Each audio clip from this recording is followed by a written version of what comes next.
Le PPACI a donné une conférence de presse le 5 novembre dernier à son siège.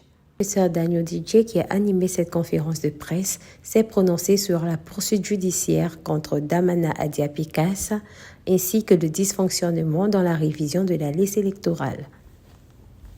Déclaration relative aux poursuites judiciaires contre M.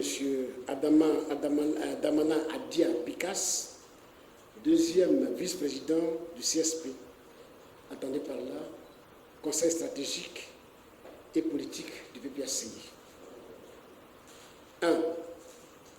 Le Conseil stratégique et politique CSP du Parti des peuples africains Côte d'Ivoire PPACI s'est réuni d'urgence ce lundi 4 novembre 2024 pour examiner la question des poursuites judiciaires contre Damana Adia Picas, deuxième vice-président du CSP. 2.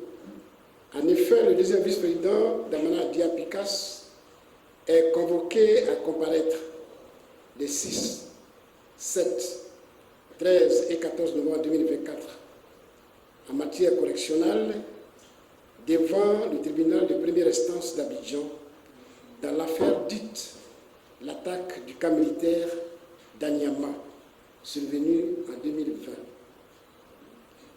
3.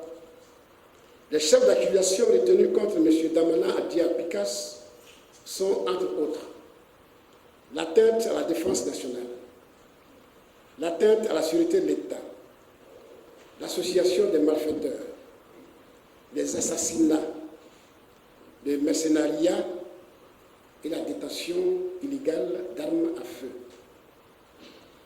4.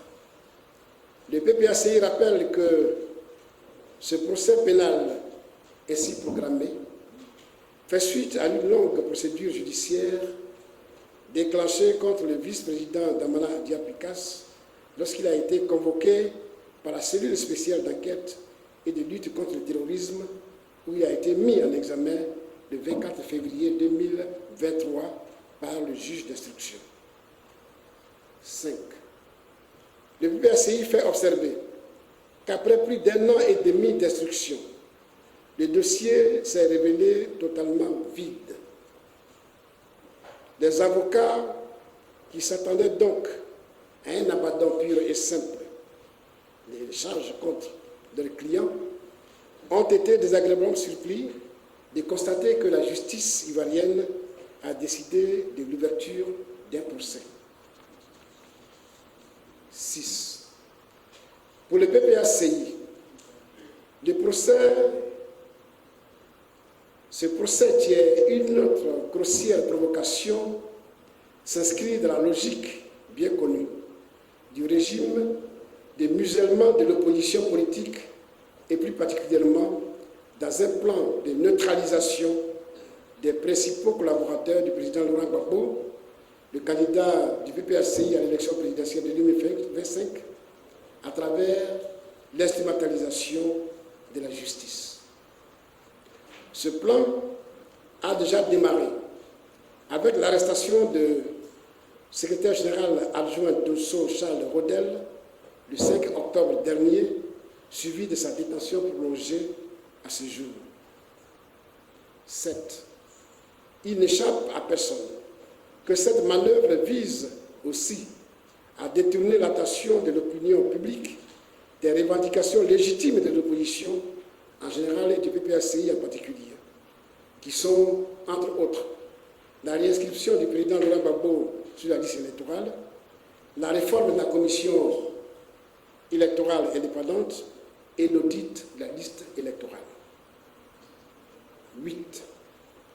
C'est pourquoi le PPACI, tout en dénonçant ces manœuvres politiciennes autocratiques qui malheureusement tendent à jeter le discrédit sur l'administration judiciaire de notre pays, met le pouvoir RHDP en garde contre toute velléité d'arrestation de ces cadres. 9. Le PPACI prend à témoin l'opinion publique nationale et internationale sur les graves dangers que font peser ces pratiques dictatoriales et liberticides du régime RHDP sur la paix sociale et la stabilité politique en Côte d'Ivoire. 10. Le PPACI appelle dès aujourd'hui ses militants et ses partisans, ainsi que toutes ses structures de base, à rester mobilisés et déterminés pour les mots d'ordre de la direction du parti qui suit avec la plus grande attention l'évolution de cette affaire. Fait à Abidjan le 4 novembre 2024. Voilà donc pour la déclaration. Le PPACI dénonce avec véhémence la duplicité du président de la CEI, dont les propos bien pensés sont de nature à semer le trouble dans la population avec pour objectif d'empêcher les Ivoiriens de s'enrôler en toute tranquillité. Fait une première dénonciation il y a de cela plusieurs mois, mais pas d'années, c'est avec notre structure SAFE. Nous avons dénoncé. Alors qu'est-ce que nous allons faire pour arriver à sortir ces fraudeurs-là de la liste électorale? C'est cette bataille que nous menons pour expurger la liste électorale. Ceux qui n'ont pas droit d'y être, il faut mener des actions de masse. C'est-à-dire, il faut qu'il y ait la volonté de la CEI et la volonté même du pouvoir. Or, le pouvoir actuel n'est pas prêt. La CEI actuelle n'est pas prête. La seule manière, c'est de dissoudre, de réformer cette CEI, et la Côte d'Ivoire va retrouver son souffle pour établir une véritable liste électorale. C'est ce que nous avons appelé l'audit de la liste électorale. C'est ce que nous réclamons. Et nous ferons bain et pieds pour que